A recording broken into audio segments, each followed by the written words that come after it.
Hi everyone! Let's dive into Module 1 Juvenile Delinquency Overview. Our goals here are to get familiar with how juvenile delinquency and the justice system develop over time, plus look at real cases related to it. We'll be using references from Eduardo, Aviola, and Sigel to guide us through. To kick things off, we start with a powerful line from Jose Rizal. The youth is the hope of the fatherland. We all know that the quote, but let's be real.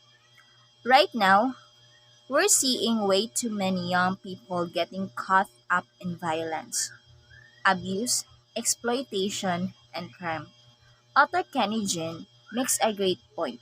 Kids who face neglect, abuse, or abandonment don't need cold, bureaucratic systems. They need support that's close to them, like family or community care. Throughout our talks. We'll check out how the government is and working to build a child-friendly environment too. Also,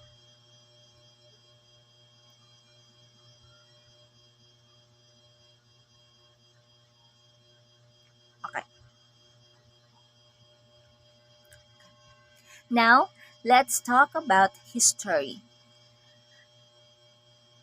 Let's talk about history because now let's talk about history because to get where we are now, we need to look at where we've been. First, the Code of Hammurabi.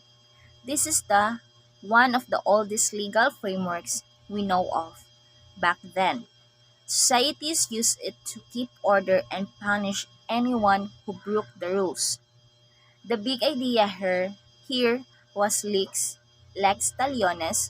You've probably heard it as an eye for an eye, so if someone did harm, they get the same harm back. But there's the thing. There was no difference between adults and kids under this code. And under this code. And wait.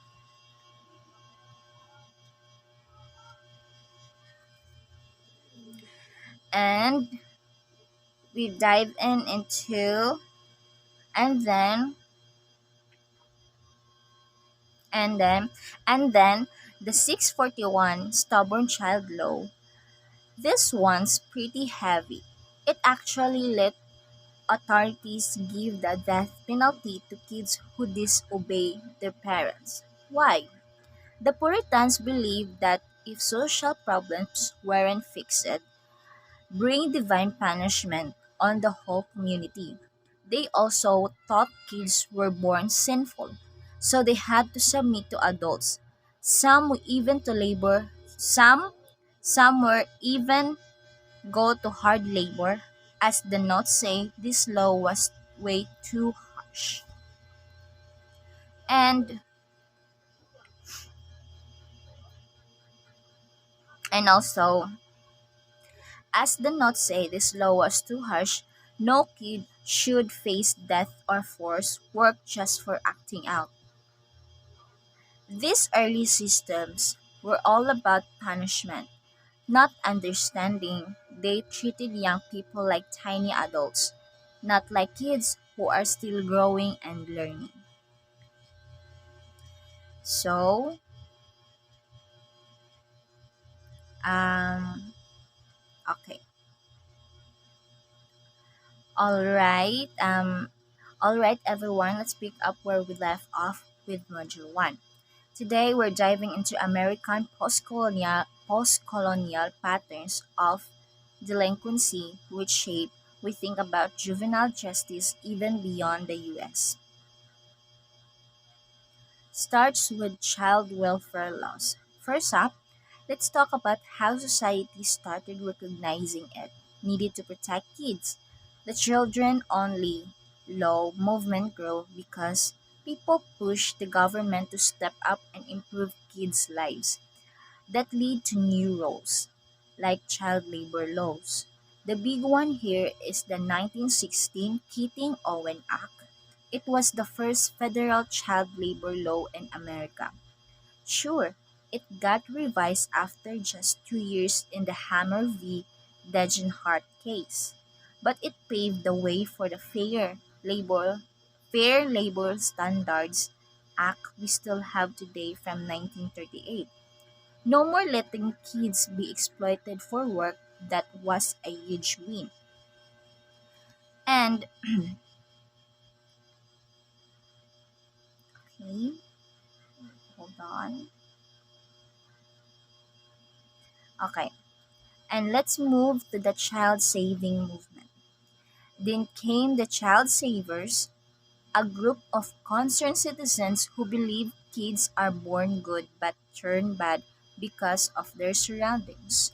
So they thought the fix was to kids out of bad homes and put them in good ones. That idea led to the creation of the parents patria doctrine. Basically, it gives the government the right and duty to take care of people who can't look after themselves, like minors. Think of it as the state stepping in as parent when needed.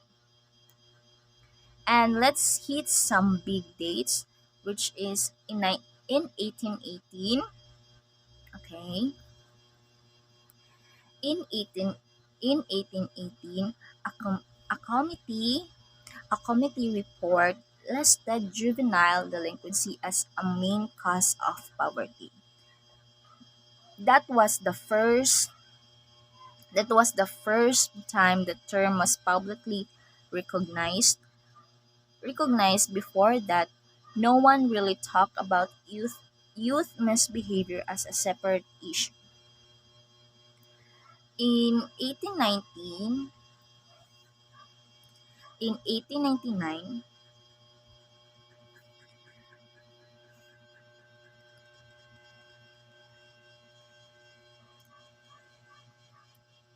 in 1899, Illinois passed a law creating the first juvenile court in the US.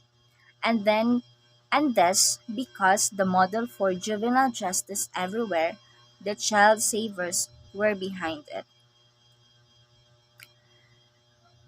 And their focus was on reforming kids, not punishing them. That's a massive shift from the old eye for an eye ways we talked about earlier.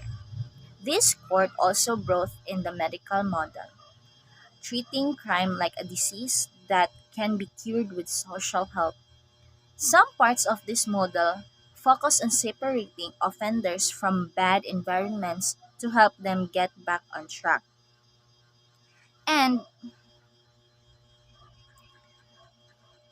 and by the second half of the 20th century, juvenile justice focused on what we call the 4Ds, which is number 1, this institutionalization, moving kids out of big institutions and into community-based care. Diversion, steering kids away from court and into support programs when possible.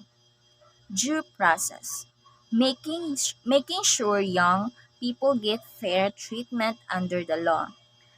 Decriminalization, reducing penalties for some youth offenses, especially minor ones.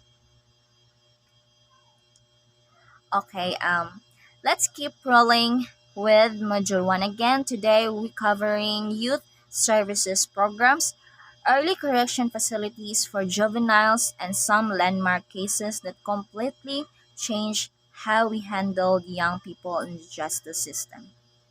First, what makes a good youth services program? We've traced three factors. Number one, has to be police based, meaning it works hand in hand with law enforcement to reach kids who might be at risk.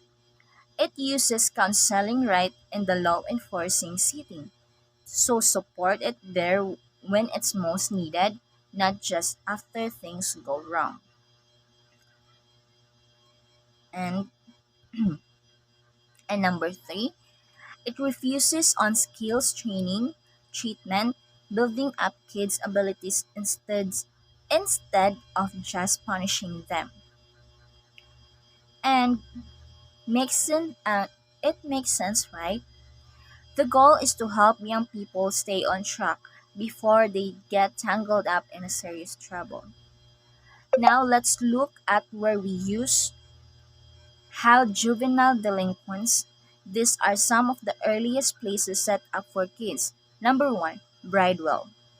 This was England's first house of corrections. But here's the thing. They lock up both kids and adults who were seen as ideal or disorderly. No separation at all. Hospice of Saint Michel or Saint Michael started of 1704. John Howard brought this model from Rome to England.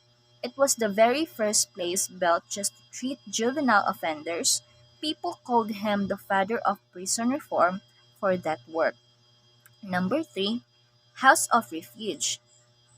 Opened in New York back in 1825, their charter said they take in kids who were convicted of criminal offenses or found in vagrancy. So it was a step toward targeting support specifically for youth, even if it still had its flaws. Now, for the part that shaped modern juvenile justice, these Supreme Court cases made sure kids get fair treatment. And Rewanship. This one this one set the standard for proof in juvenile court. Before this, they might use weaker evidence rules, but now it's proof beyond a reasonable doubt, just like adults get. It also said a jury trial isn't required for juvenile cases, keeping things focused on rehabilitation over formal punishment. And Breed versus Jones. Remember Double Jeopardy? This case made it clear you can find a kid guilty in a juvenile court and then they try them again for the same crime in adult court. That protects young people from being punished twice for one's act. Kent versus United States. If a kid is going to be moved from juvenile court to adult criminal court, this case laid out exactly what procedures have to be followed. The Supreme Court made sure there's no shortcut here. Henry Gold in 1967. This is huge. Before this, juvenile courts didn't have to give kids the same rights as adults. But guilt changed everything. Now kids get all the basic protections from the Bill of the Rights, advance notice of charges, the right to a lawyer, the right to face their accuser, and the right to stay silent, so they don't incriminate themselves. As the note says, finally giving kids the same fair shot as everyone else. So when we look at it all from early programs and facilities, and facilities,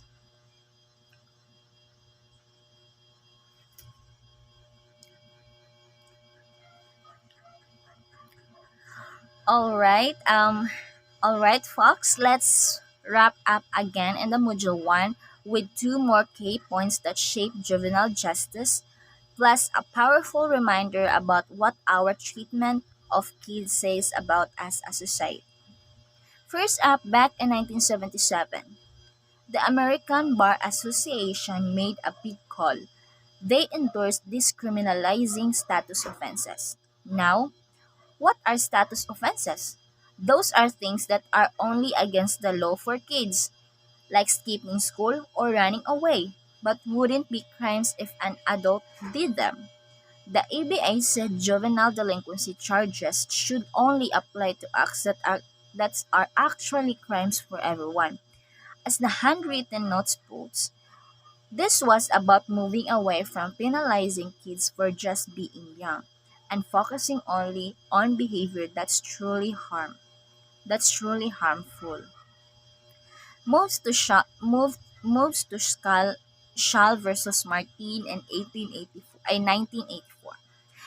Then there's the 1984 Supreme Court case Schall versus Martin.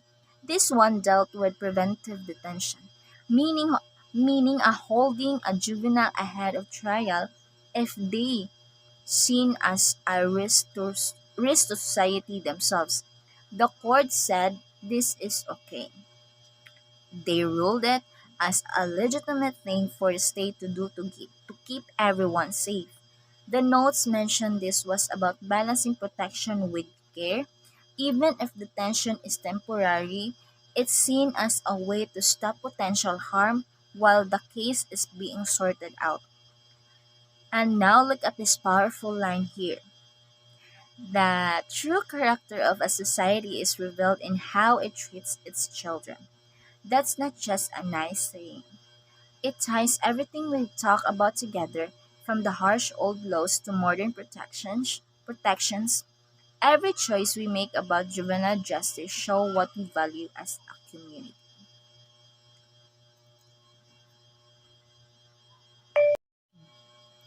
Hey everyone, let's get into Module 2, Juvenile Delinquency, where we'll kneel down K definition and start talking about gangs.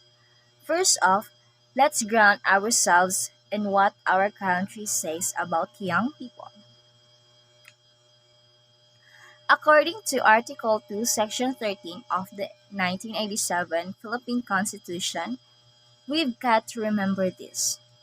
The states recognize how crucial youth are for building our nation. It's the government's job to protect their physical, moral, spiritual, intellectual, and social being, plus teach them to love our country and get involved in community life. But since some young end up in gangs or get tangled in delinquency, today we're looking at why that happens and what those terms actually mean. Let's start with the words we'll be using all the time. Juvenile. This just means a young person who hasn't reached adulthood, usually under 18 years old. That includes kids, teens, minors, and youth. The big thing here is that their brains and emotion aren't fully developed yet, so they might not be able to take full responsibility for what they do. As the note says, they're still learning how the world works. Delinquent. A delinquent is someone, mostly a juvenile, but can be any age, who keeps breaking the law or acting criminally. For some young delinquents, there might be mental or behavioral issue behind it. Things like schizophrenia, PTSD, or bipolar disorder. Sometimes, it's also about how they see authority or their community. If they feel disconnected or unheard, they might be more likely to break rules. The handwritten notes mention this could start small, with little complex, and build up. Plus, some are dealing with men's struggles that make it harder to make good choices. Um, okay, alright. Let's pack up right where we left with Module 2. Today we're breaking down the differences between juvenile delinquency, deviant behavior, juvenile crime, and those tricky things called status offenses. First up, juvenile delinquency. This is when a young person, someone considered a juvenile, does something criminal.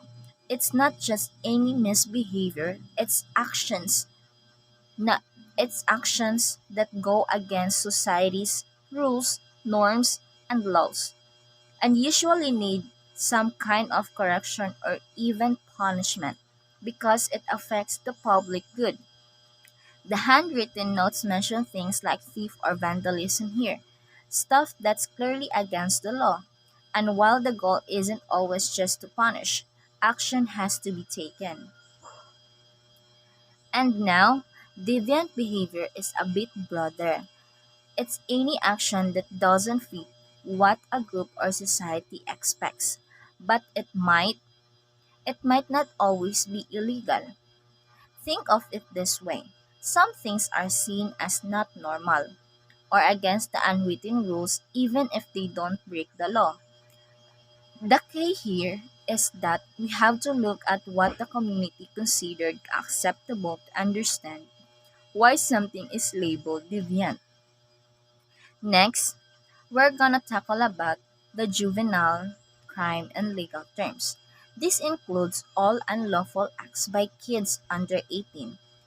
It has two parts. First, things that are crimes for adults too, like assault or thief. Second, status offenses, which we'll talk more about in a sec. Most of these go through juvenile court, but super serious ones might end up in a criminal court where jail time could be on the table. Unlike adult courts, though, juvenile system focus more on helping kids change than just punishing them. As the notes point out it about rehabilitation first. We can group these unlawful acts into five main types. Number one, against person. Stuff like physical harm or assault. Number two, against property. Things like theft or vandalism. Number three, drug and alcohol offenses. Underage, drinking or getting involved with drugs.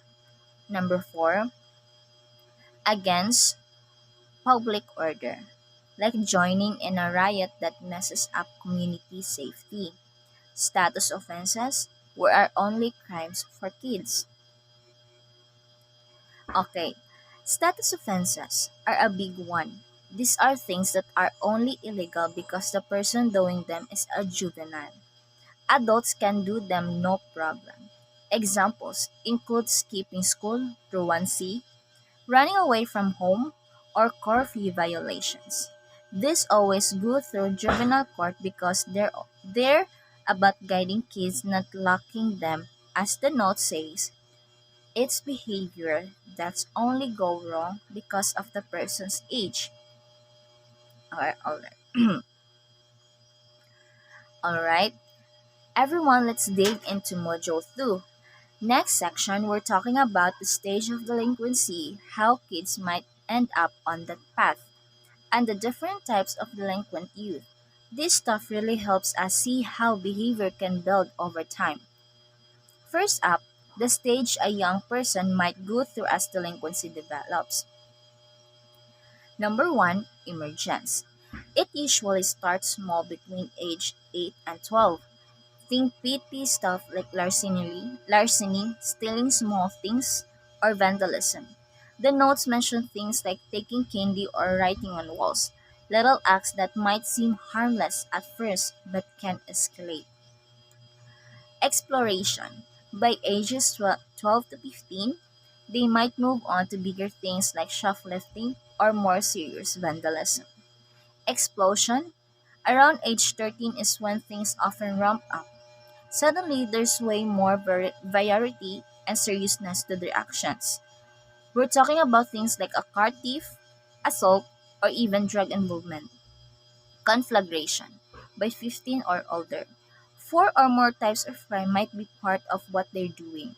Things like armed theft, gang activity, or multiple offenses at once. It's like a chain. Each stage builds on the last if nothing changes to stop it. And okay, now let's look at why some kids go down this road. We group delinquency into two main types: unsocial aggression. These are kids who feel rejected or left out. Maybe they don't have strong connection to family or peers. They act out aggressively because they're struggling with feeling unaccepted. Think of kids who picks fights or bully others without any real reason tied to a group. And number two, socialized delinquency. This one about being part of a group, like a gang or a friend circle where bad behavior is normal. Some groups even secretly train kids to do illegal stuff, planning drug deals, making weapons, you name it. The handwritten notes say this is often about fitting in. They do what the group does because they want to belong. Next, how kids actually start down this path. There are three main pathways. Authority conflict pathway. It begins young, with kids defying rules and adults, talking back, skipping school, not listening to parents. Over time, this can lead to them actively avoiding or fighting against authority altogether. Number two, covert pathway. Starts with small, sneaky stuff. Lying, cheating, maybe taking little things without asking. Then it grows into more serious secret crimes like property damage or even violence that they try to hide. Number three, overt pathway. Begins with minor physical stuff, pushing, shoving, small fights. If it keeps going, it turns into real violence. Assault using weapons, that kind of thing. Finally, let's talk about who these kids are. We categorize them based on why they act out. Number one, socialized delinquents. They get into trouble because of who they hang out with. They learn bad values from friends or family who already break the law. Number two, neurotic delinquents. These kids struggles with how they see themselves and the world around them. Their behavior comes from deep-seated issues, like feeling insecure about their masculinity, or having distorted ways of thinking. They might do things like shoplifting, start fires, pyromania, or even still do deal with these feelings. And let's keep moving and going with module 2. Today we're wrapping up types of delinquents and diving into what gangs are all about. There's a lot here, but it helps us see just how different each young person's situations can be. First, we have two more key categories or delinquents we didn't cover last time. Psychotic delinquents. These are youths dealing with really severe personality issues. Their view of the world and people around them is distorted. Almost they're seeing things that aren't there or believing stuff that isn't true. This can push them to do really out there or violent things, even murder, because their reality doesn't match what's normal. The handwritten says isn't just acting out, it's tied to deep disturbances in how they perceive everything. Number four, sociopathic delinquents. These kids have what we call an egocentric personality. They basically don't feel compassion for others. They do what they want. They do what they want without thinking about who gets hurt, and they don't really care about rules or others people feelings. Now there's another way to group delinquents because on why they act out. Number one, environmental delinquents. These are the occasional ones. They break the law sometimes, but it's not a habit. The note says it's often because of but who they were with or what's going on around them, like friends pressuring them or being in a tough situation. It's not something they do all the time. And number two, emotionally mala-adjust delinquents. Their chronic law-breaking is a habit they can shake. It's tied to deep emotional struggles. They might feel like they can't avoid or escape their problems, so acting out becomes their way of coping. Psychiatric delinquents, their behavior comes from mental illness or really serious emotional issues at home, stuff that's affecting how her brain works and how they handled life. Occasional delinquents, they mostly go along with what the group is doing it about fitting in more than anything else. They might not even think the behavior is okay, but they do it to be part of the crowd. Mala-adjust delinquents. Their issues are more about their own personality than gangs or where they live. A lot of them face really bad rejection from parents when they were young, so they have a weak ego and struggle to function normally, they're organized, disorganized. And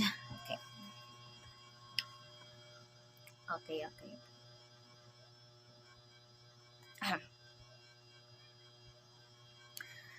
And all right, let's shift gears now to talk about gangs. What they are, how they're structured, and how we try to address them. This ties right into everything we've learned about delinquency so far. First up, how do we even define a gang? Trasher, a K researcher. Describe them by behaviors like meeting face to face, moving around together as a group, dealing with conflicts, and planning actions back in 1950. They were also seen as friendship groups of teens who share interests and have a defined territory where most live.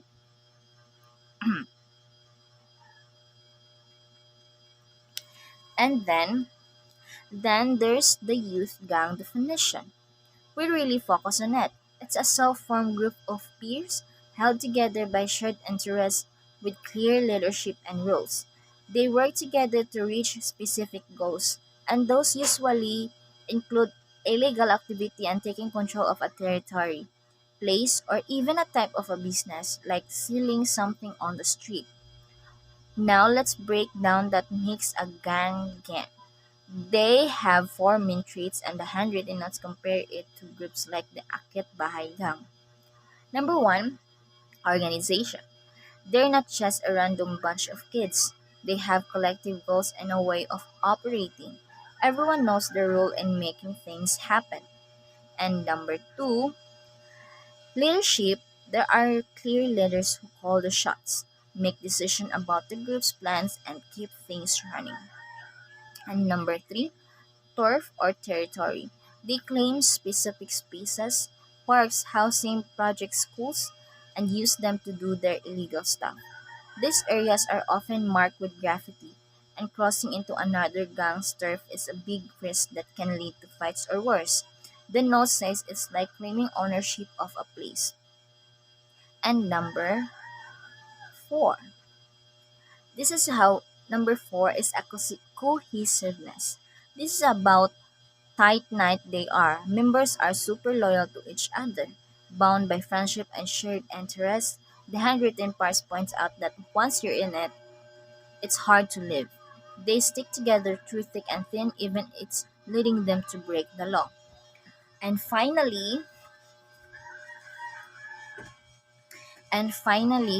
let's talk about gang suppression. Gang suppression is how we try to stop gangs from causing harm. The idea is that by enforcing laws against basic crimes like hurting people, stealing property, or messing with public order, authorities can charge gang members and get them off the streets. The note says this is about controlling what gangs do and putting a stop to their legal actions by holding them accountability under the law.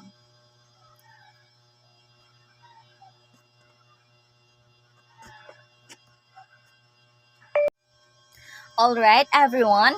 Let's dive into module 6, female delinquency theories. Our goals here are to talk through these ideas and see how female delinquency thought was thought to differ from male delinquency. First off, first off, most earlier delinquency theories didn't really distinguish between boys and girls. It wasn't until Cesar Lombroso positivist criminology came along, with its focus on biological and psychological causes, that people started seeing female lawbreakers as uniquely different from males. Let's start with Lombroso and Ferrero's atavistic girl theory. They took the same ideas Lombroso used for male criminals and applied them to females. They said female delinquents, like their male counterparts, are atavistic, meaning they're seen as biologically inferior and closer to primitive origins than non-criminal women. They also claim women are naturally more childlike, less intelligent, less passionate, and more maternal. Traits they thought make women less likely to commit crimes. When women do break the law, they said it's because of their biology. But they still saw female delinquents as mostly occasional criminals, not like male delinquents. And okay, let's keep going with female delinquency theories. Now we're looking at psychological and social perspective from Freud, Thomas, and Pollack. First, first up is Sigmund Freud's inferior girl theory. He said female delinquency comes mainly from what he called anatomical inferiority. When girls realize they don't have a penis, he thought they develop penis envy and an inferiority complex. They envy and desire for revenge make them act out. He linked promis- promiscuous, promiscuous behavior and even prostitution to how girls handle the opidal stage development, saying it grows from repressed feelings for the opposite sex parent. And next, let's move to Thomas, an adjusted girl. Next is an adjusted girl from 1923. He agreed that males and females are biological different, and while both are driven by natural instincts to fulfill their wishes, they go about it in different ways. He identified four case wishes that guide behavior: the desire for new experiences, security, and moral codes that shape how people act when they're trying to get what they want. Explains Pollack's Deceitful Girls. Then there's Otto Pollack's Deceitful Girls from 1950.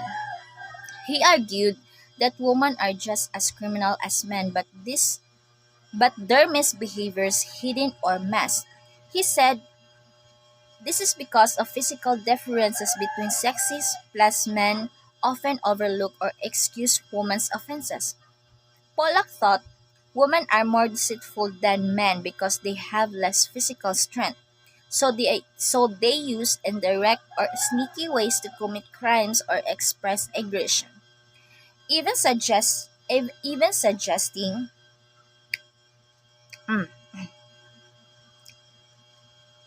and wait and even suggesting women are often the instigators while men are the perpetrators.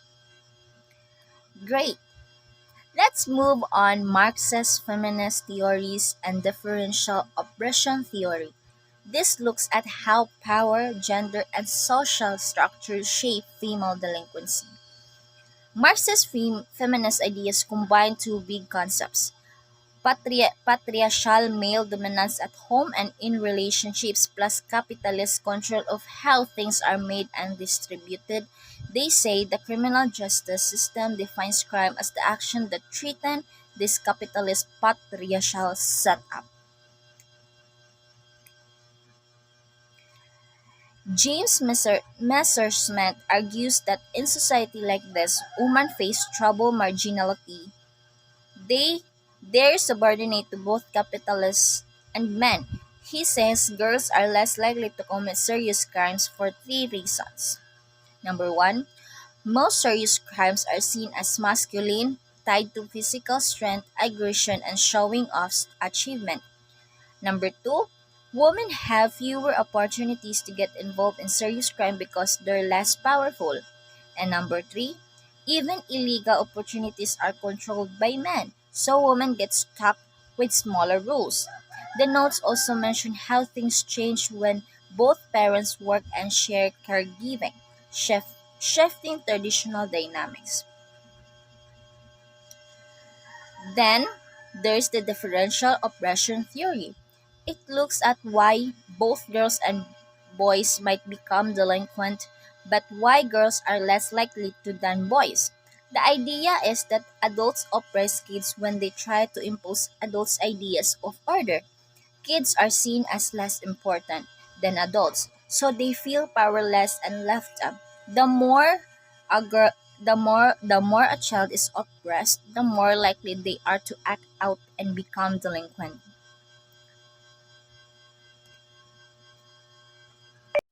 All right, everyone, let's jump into Module 7. Factors and causes of juvenile delinquency. Our goals here are to spot and explain what leads to delinquent behavior, plus see how it affects both kids and society as a whole. We're going to look at social, psychological, and environmental factors that play a part in why some young people act out. The causes can be different for every kid, but there are some common ones we keep seeing again and again. First up, family factors are a big one. Things like family dysfunction can really impact a child. That includes neglect, physical, emotional, sexual abuse, or rules that are all over the place. When parents don't supervise or get involved in their kids' life, it can leave them more vulnerable. Also, if parents struggle with substance abuse or have criminal behavior themselves, it might make those actions seem normal to the child. Then there's peer influence. We all know how much friends matter when you're young. Hanging out with peers who break the law can pull a kid into criminal activities too.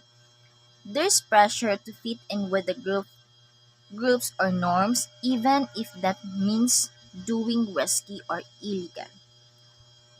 Plus, if friends have attitudes or values that supports delinquency, it can shape how a child thinks about right and wrong.